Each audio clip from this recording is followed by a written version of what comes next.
Hello friends, मैं आशा राठौड़ एक बार फिर से आपका स्वागत करती हूँ आपके अपने चैनल आशा बाई सास क्रिएशंस में। अगर आप कोई टेस्टी, हेल्दी और स्वादिष्ट स्नैक्स की रेसिपी ढूंढ रहे हैं जिसे बनाने में भी ज़्यादा टाइम ना लगे और फटाफट से बनकर वो तैयार हो जाए, तो हमारी आज की ये मठरी की रेसिपी आप ट्राई कर सकते हैं। इसे बनाना बहुत ही ज़्यादा आसान है, साथ ही हेल्दी भी है, टेस्टी। इस मठरी को हमने मैदा की बजाय मूंग दाल के साथ बनाया है।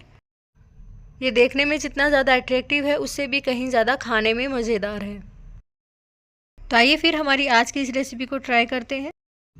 ये मठरी बनाने के लिए सबसे पहले यहाँ पे हम इस नाप की 2 कटोरी मूंग दाल ले लेंगे। मूंग दाल को हम एक बड़े बर्तन में डालकर उसमें पानी डालेंगे और उसे 3-4 घंटे के लिए भिगोकर रख देंगे। 3-4 घंटे बाद जब दाल भीगकर फूल जाएगी और सॉफ्ट हो जाएगी, तब हम इसका एक्स्ट्रा पानी निकाल देंगे और दाल को हम साफ़ पानी के साथ अच्छे से वॉश कर लेंगे। इसके बाद हम भीगी हुई दाल को ग्राइंडर जार में डालकर ग्राइंड कर लेंगे और उसका एक स्मूथ पेस्ट बनाकर तैयार कर लेंगे। दाल को हम थोड़ा थोड़ा करके पीसेंगे, जिससे कि उसको पीसने में आसानी रहेगी और वो इक्वली पीस के तैयार हो जाएगी। तो ये देखिए, यहाँ पे दाल पीसकर तैयार हो गई है। तो इसे हम एक बड़े बर्तन में खाली कर लेते हैं। बची हुई दाल को भी हम इसी तरह से ग्राइंड कर लेते हैं।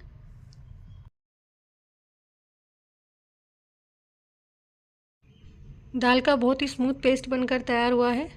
अब हम इसमें डाल देंगे आधा छोटा चम्मच अजवाइन, आधा छोटा चम्मच जीरा, 1/4 छोटा चम्मच कलौंजी, आधा छोटा चम्मच चिली फ्लेक्स, 1 छोटा चम्मच कश्मीरी लाल मिर्च पाउडर, आधा छोटा चम्मच जीरा पाउडर, 1/4 छोटा चम्मच हल्दी पाउडर और 1 छोटा चम्मच नमक। ये सारे इंग्रेडिएंट्स डालने के बाद अब हम इसके अंदर कसूरी मेथी डालेंगे, लेकिन कसूरी मेथी को डालने से पहले हम एक पैन में इसे हल्का सा रोस्ट कर लेंगे। हमें मेथी को मीडियम फ्लेम पर रोस्ट करना है। जब मेथी पूरी तरह से रोस्ट हो जाएगी, तब हम इसे हथेली में रखकर क्रश करेंगे ताकि इसका एक पाउडर बना सकें।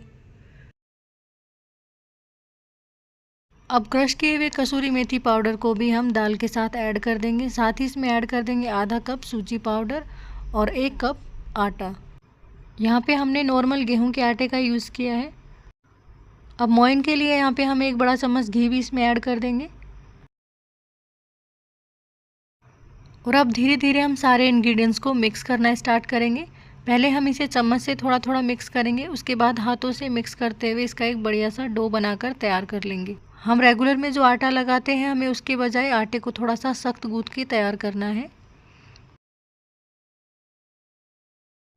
अब जब आटा गूंथ कर तैयार हो गया है, तो इसे हम 10 मिनट के लिए सेट होने के लिए कपड़े से ढककर रख देंगे। जब तक आटा सेट होकर तैयार होता है, तब तक यहाँ पे हम एक बोल में आटे की स्लैरी यानी कि आटे का साटा बनाकर तैयार कर लेते हैं। इसके लिए यहाँ पे हम 1 बड़ा चम्मच आटा ले लेंगे और अब हम इस आटे में थोड़ा घी डाल देंगे। अब आटे को हम धीरे धीरे चम्मच से घी के साथ मिक्स कर लेंगे। हमें इसे मिक्स करते हुए ध्यान रखना है कि इसके अंदर लम्स ना पड़े और इसका एक बढ़िया लिक्विड बनकर तैयार हो जाए। इसमें हमें पानी बिल्कुल भी ऐड नहीं करना है। अगर ये थोड़ा गाढ़ा रहता है या थिक रहता है, तो हम इसमें थोड़ा सा घी और ऐड कर देंगे और मिक्स कर लेंगे। तो यहाँ पे आप देख सकते हैं कि हमें इस तरह की कंसिस्टेंसी इसकी रखनी है। यहाँ पे हमने ये बोर्ड ले लिया है, इसके ऊपर हम घी या ऑयल लगा देंगे और इसे अच्छे से फैला देंगे ताकि ये चिकना हो जाए। अभी हमने जो आटा गूंथ कर रखा हुआ है, उसे हम हाथ से इस तरह से सेट कर लेंगे और जब आटा सेट हो जाएगा, तब हम इसमें एक मीडियम लोई बनाने के लिए थोड़ा सा आटा ले लेंगे और उसे हाथों से दबाते हुए सेट कर लेंगे और जब सेट हो जाएगा, तब उसे गोल गोल घुमाते हुए उसकी एक लोई बनाकर तैयार कर लेंगे। अभी ये लोई बनकर तैयार हो गई है। तो अभी हमने जो बोर्ड पे ऑयल लगा के रखा हुआ है, उसके ऊपर हम इस लोई को रखेंगे और इसे हल्का सा दबाते हुए पतला कर लेंगे और अब हम इसे बेलन से पतला पतला बेल कर तैयार कर लेंगे। और जब ये बेलने के बाद पतला हो जाएगा, तो यहाँ पे हम ये कटोरी ले लेंगे और इसकी शेप में हम यहाँ पे कट लगाएंगे। जितने कट लगाकर हम इसकी छोटी छोटी पूरियाँ तैयार कर सकते हैं, उतने हम इसमें कट लगाएंगे। बाकी जो बचा हुआ आटा है, उसको भी हम इसी तरह से लोई बनाकर बेल लेंगे और उसकी भी पूरियाँ कट कर लेंगे। पूरियों को कट करने के बाद इन्हें हम यहाँ से निकाल लेंगे। पूरियाँ कट करने के बाद जो एक्स्ट्रा आटा बचता है, उसे हम हटा लेंगे। अब कट की हुई सारी पूरियों को हम बोर्ड के ऊपर इस तरह से अरेंज कर देंगे और हमने जो आटे की स्लैरी बनाकर तैयार की हुई है उसे हम इन पूरियों के ऊपर इस तरह से फैलाते हुए लगा देंगे। जब सारी पूरियों के ऊपर स्लैरी लगकर तैयार हो जाएगी तब हम इन्हें हाफ फोल्ड कर देंगे और इसके ऊपर भी हम दोबारा स्लैरी लगाएंगे और फिर उसके ऊपर एक और फोल्ड कर देंगे। जिस तरह से हम तिकोना पराठा बनाकर तैयार करते हैं उसी तरह से हमें इन्हें फोल्ड करके तैयार करना है और इस तरह से हम स्लैरी लगाते हुए सारी पूरियों को तिकोने आकार में फोल्ड कर लेंगे।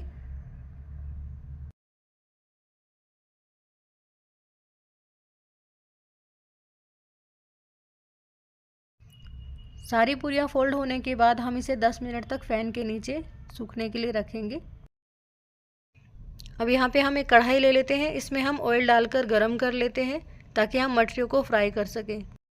स्टार्टिंग में हम ऑयल को फुल गरम कर लेंगे और मटरियों को फ्राई करते टाइम हम गैस की फ्लेम को मीडियम रखेंगे जिससे कि मटरियाँ जले नहीं और क्रिस्पी और कुरकुरी बनकर तैयार हों।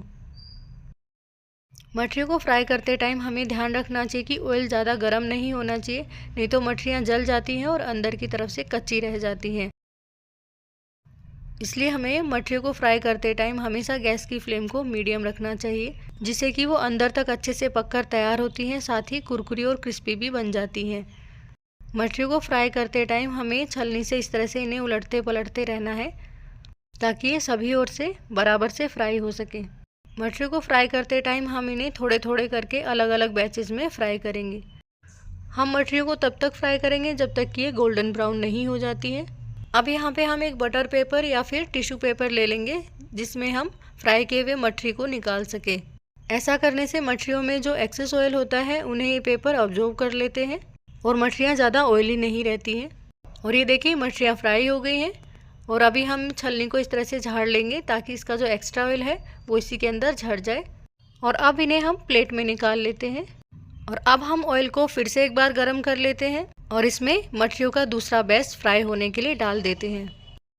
जैसा कि मैंने आपको पहले बताया कि हम ऑयल को पहले फुल गर्म करेंगे, उसके बाद हम मटरियों को फ्राई करते टाइम गैस की फ्लेम को मीडियम कर लेंगे और उसके बाद हम मटरियों को उलटते पलटते हुए सभी साइड से अच्छे से फ्राई कर लेंगे और इन्हें हम तब तक फ्राई करेंगे जब तक कि ये गोल्डन ब्राउन नहीं हो जाता है। इस तरह से हम सारी मटरियों को फ्राई कर लेंगे और इन्हें टिश्यू पेपर या बटर पेपर में निकाल लेंगे और इस तरह से हम तैयार कर लेते हैं टेस्टी, क्रिस्पी और कुरकुरी ये मटरी। इन्हें आप चाय के टाइम पे गर्मा गर्म सर्व कर सकते हैं। इन मटरियों को आप ज़्यादा क्वांटिटी में बनाकर स्टोर भी कर सकते हैं और जब भी घर में मेहमान आए तो उन्हें सर्व कर सकते हैं। ये मटरियाँ टेस्टी होने के साथ साथ हेल्दी भी हैं क्योंकि हमने मैदे की बजाय इसमें मूंग दाल और आटे का यूज़ किया है। हमारी आज की इस रेसिपी को आप घर पर ज़रूर ट्राई करें और ये आपको कैसी लगी हमें कमेंट बॉक्स में कमेंट करके ज़रूर बताएं। वीडियो पसंद आया हो तो इसे लाइक भी कर दें और अगर आप हमारे चैनल पर नए हैं, आपने हमारे चैनल को सब्सक्राइब नहीं किया है तो चैनल को सब्सक्राइब कर लें, साथ ही बेल आइकन को भी क्लिक कर लें ताकि आपको हमारे न्यू नोटिफिकेशंस टाइम से मिलते रहें। फिर मिलेंगे एक नई रेसिपी के साथ, तब तक के लिए bye bye and thank you.